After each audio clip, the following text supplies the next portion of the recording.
मी तिथून माझ्या मित्रांना बोलवलं जलालपूरला जेवायला सप्त्याचा. मग तिथं मी सप्त्याला जेवायला गेलो. मग जेवण नंतर आम्ही बसला जरासं. मग तिथं आहे ना तिथले त्या लोकांचे भांडणं लागली की मग मी तिथं फक्त बघायला होतो, लांब म्हणजे साईडला होतो.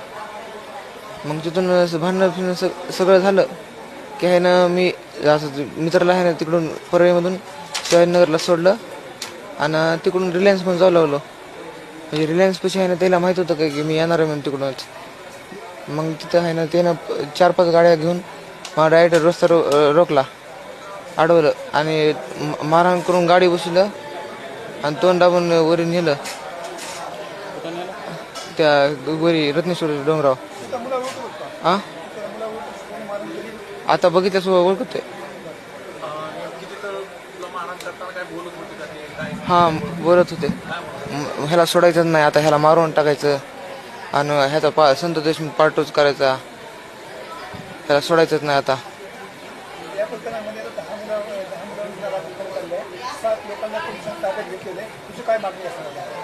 त्याला सोडायचंच नाही, त्याला फाशीच द्यावा.